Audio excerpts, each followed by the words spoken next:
ছাত্ৰ সন্থাৰ অসমৰ মুখ্যমন্ত্ৰীৰ অধ্যক্ষতাত অসম চৰকাৰৰ সৈতে দ্বিপাক্ষিক আলোচনা চলি আছে অসম চুক্তিৰ ৬ নং দফাৰ আধাৰত বিপ্লৱ কুমাৰ শৰ্মা সমিতিৰ প্ৰতিবেদন কাৰ্যকৰীকৰণ সম্পৰ্কত তৃতীয়খন আলোচনা যোৱা ২২ নৱেম্বৰ তাৰিখে অনুষ্ঠিত হৈ গৈছে। আমি মূলতঃ এই পৰামৰ্শাৱলীসমূহ ৬৭টা পৰামৰ্শত ভাগ কৰিব পাৰোঁ, যাৰ ৪০টা পৰামৰ্শ ৰাজ্য চৰকাৰৰ আওতাত পৰে, ১২টা পৰামৰ্শ ৰাজ্য চৰকাৰ কেন্দ্ৰীয় চৰকাৰৰ যৌথ আওতাত পৰে আৰু ১৫টা পৰামৰ্শ পোনপটীয়াকৈ কেৱল কেন্দ্ৰীয় চৰকাৰৰ আওতাত পৰে। আমি অসম চৰকাৰৰ সৈতে অসম চৰকাৰৰ আওতাত পৰা ৪০টা বিষয় আৰু উভয় চৰকাৰৰ আওতাত পৰা ১২টা বিষয়ৰে অসম চৰকাৰৰ কৰণীয়খিনি সামৰি মূল ৫২টা বিষয়ত সিদ্ধান্ত গ্ৰহণ কৰিছোঁ, ৰূপৰেখা অংকন কৰিছোঁ। প্ৰথম আৰু দ্বিতীয়লানি আলোচনাত সিদ্ধান্ত হোৱা বহুকেইটা বিষয় ইতিমধ্যে ২০২৫-২৬ বৰ্ষৰ ৰাজ্যিক বাজেটত উল্লেখ কৰা হৈছে, পুঁজিৰ আবণ্টন কৰা হৈছে। সেই সিদ্ধান্তসমূহ ৰূপায়ণৰ কাম কিমান আগবাঢ়িছে সেই সন্দৰ্ভত কালি সংশ্লিষ্ট বিভাগসমূহে সদৌ অসম ছাত্ৰ সন্থাৰ সন্মুখত ব্যাখ্যা দাঙি ধৰিছে আৰু অগ্ৰগতি সম্পৰ্কে ছাত্ৰ সন্থাৰ যিখিনি পৰামৰ্শ আছে আমি সেইখিনি লিখিতভাৱে চৰকাৰক দাখিল কৰিছোঁ। এতিয়া ৫২টা পৰামৰ্শত সিদ্ধান্ত গ্ৰহণ কৰা হৈছে। সেই ৫২টা পৰামৰ্শই মূল কেইবাটাও পৰামৰ্শ আপোনালোকৰ আগত কৈ দিব বিচাৰিছোঁ, যেনেকৈ মাটিৰ কিনা বেচাৰ অধিকাৰ কেৱল খিলঞ্জীয়া মানুহৰ হাততে ৰাখিবৰ কাৰণে এখন আইন প্ৰণয়নৰ কথা কোৱা হৈছে। অসম চৰকাৰে আমাক জনাইছে যে অসম ভূমি আৰু ৰাজহ নিয়ন্ত্ৰণ আইন ১৮৮৬ত এটা নতুন অধ্যায় সংযোজন কৰি এই সন্দৰ্ভত যাৱতীয় সংশোধনৰ কাৰণে তেওঁলোকে প্ৰচেষ্টা চলাই আছে। অসমত খিলঞ্জীয়া মানুহৰ হাতত মাটিৰ ক্ৰয় বিক্ৰয়ৰ অধিকাৰ থাকিব।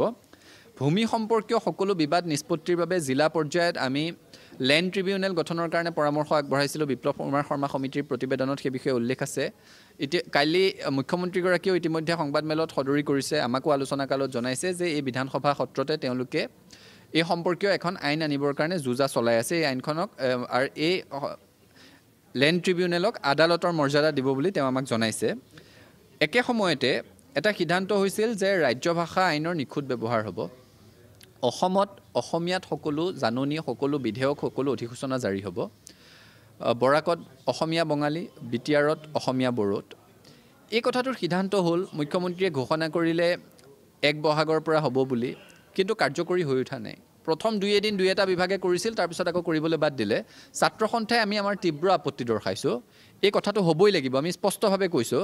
মুখ্যমন্ত্ৰীয়ে লগে লগে মুখ্য সচিবক নিৰ্দেশ দিছে আৰু ভাচিনী এপ বুলি এটা এপৰ জৰিয়তে এইসমূহ অনুবাদ কৰি অসমীয়া আৰু ইংৰাজীত সমানে প্ৰকাশ কৰিবৰ কাৰণে তেওঁলোকে সিদ্ধান্ত গ্ৰহণ কৰিছে। একে সময়তে সত্ৰৰ উত্তৰণ, প্ৰচাৰ প্ৰসাৰ, সত্ৰ সম্পৰ্কীয় সকলো বিষয়ৰ নিষ্পত্তিৰ বাবে এখন সত্ৰ বোৰ্ড বা আয়োগ গঠন কৰাৰ কাৰণে পৰামৰ্শ আগবঢ়োৱা হৈছিল। চৰকাৰে আমাক জনাইছে যে অসম সত্ৰ সংৰক্ষণ আৰু বিকাশ আয়োগ নামেৰে এখন আয়োগ গঠনৰ কাৰণে তেওঁলোকে যাৱতীয় বিধি প্ৰস্তুত কৰি আছে। শীঘ্ৰে এই সন্দৰ্ভত বিধানসভাত আইন তেওঁলোকে আনিব। কৃষিভূমিৰ জৰীপৰ কথা কোৱা হৈছিল। মূল কৃষিভূমিৰ জৰীপ, যাতে কৃষিভূমি কেতিয়াও ঔদ্যোগিক ভূমিলৈ নাযায়, অসমৰ কৃষিভূমি কোনখিনি তাৰ এটা জৰীপ লাগে। আৰু এতিয়া বিনিয়োগৰ কথা আহি আছে, উদ্যোগীকৰণৰ কথা আহি আছে। গতিকে উদ্যোগিক ভূমি কোনখিনি, উদ্যোগ স্থাপনৰ কাৰণে ক'ত ভূমি দিব পাৰিব, তাৰো এটা জৰীপ লাগে। সেই কথাটোৰ স্পষ্ট পৰামৰ্শ আছিল। এতিয়া চৰকাৰে জনাইছে যে জৰীপৰ ৰূপৰেখা তেওঁলোকে অংকন কৰি আছে। আন এটা জৰুৰী বিষয়, ব্ৰহ্মপুত্ৰ উপত্যকাৰ সকলো ইংৰাজী মাধ্যমৰ বিদ্যালয়ত অসমীয়া এটা বিষয় হিচাপে ১০ম শ্ৰেণীলৈকে বাধ্যতামূলক কৰাৰ কথা আছিল। বিটিআৰত বড়ো আৰু অসমীয়া অল্টাৰনেটিভ থাকিব, যিয়ে যিটো লয়। এই সন্দৰ্ভত এতিয়ালৈকে যাৱতীয় নিৰ্দেশনা হোৱা নাই, যিটো কথাত আমি আপত্তি দৰ্শাইছোঁ।